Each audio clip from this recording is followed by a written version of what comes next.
Hi everyone, welcome to Tech Circle, and today we're in conversation with consular and visa services company VFS Global.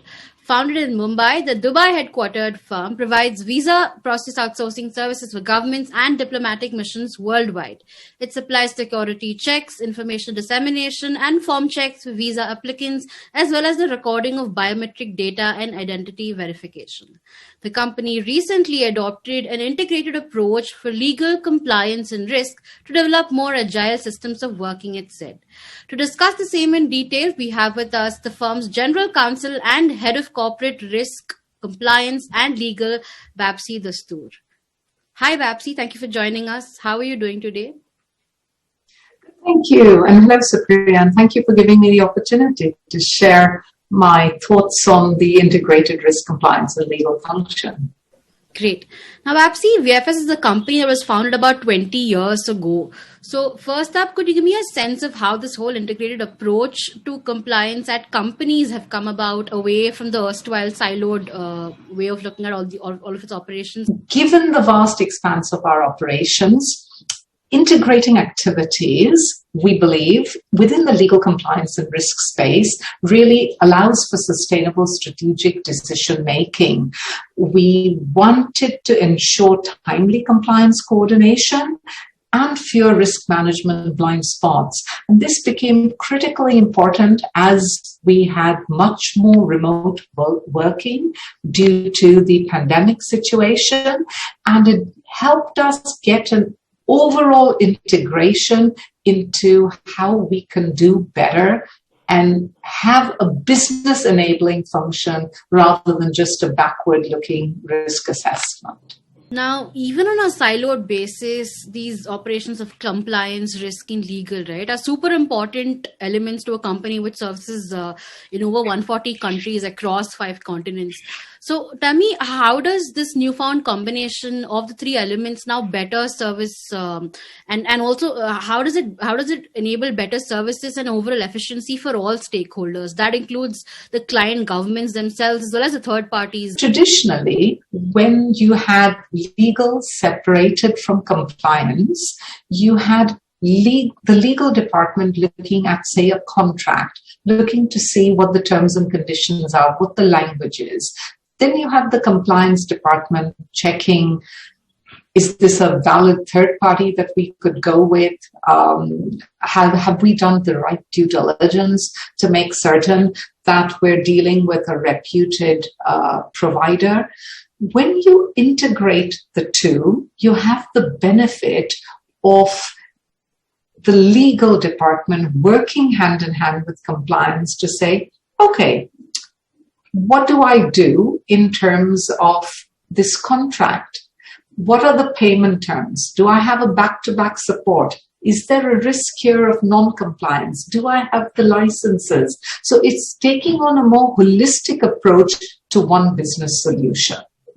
I'm sure time is only money at VFS Global, so that helps.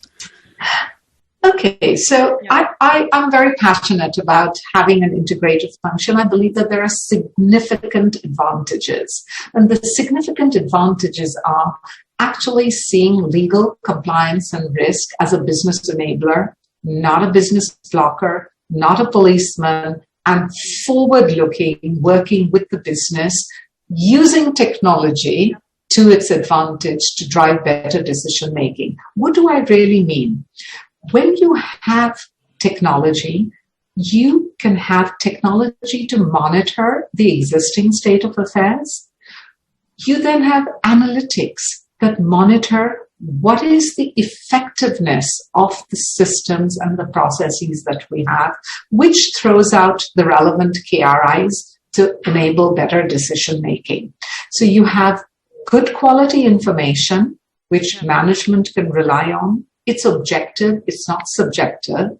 You have process optimization, which identifies what are the areas of redundancy.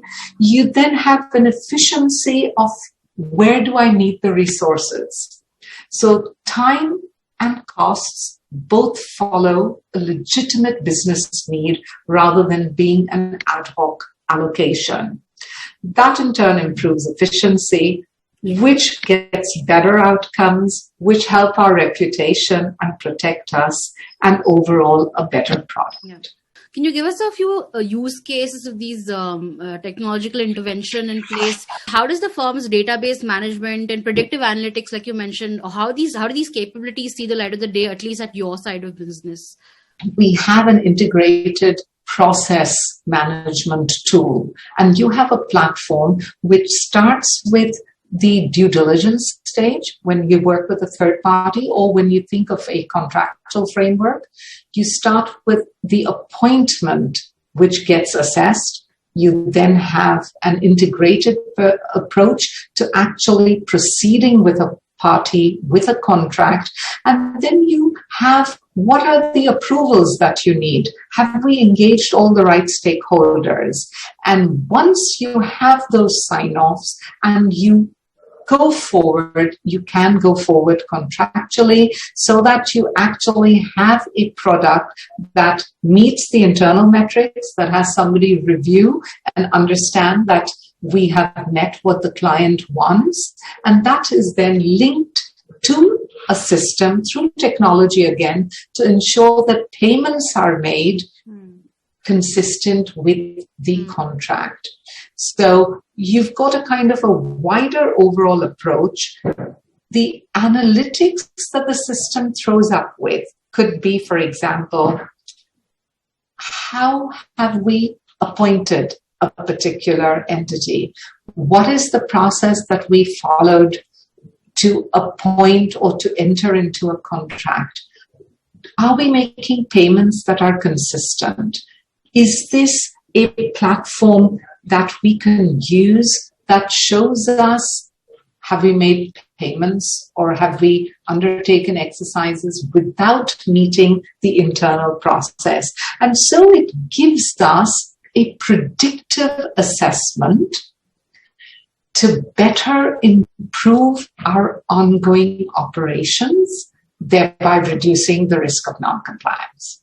The whole integrated approach was launched at a time when it was a watershed event for the entire of the world, 2020. The whole integrated approach was launched in September 2020. Could you put forth some thoughts on how you see or expect this platform to scale to its next usability within compliance? What was step one? What is step two in its operationalization? So we had governance. We took a look at that. We improved our policies. We looked at the behavioral and cultural aspects. What support do we need to provide organizationally in order to enable better risk-taking and a better service delivery?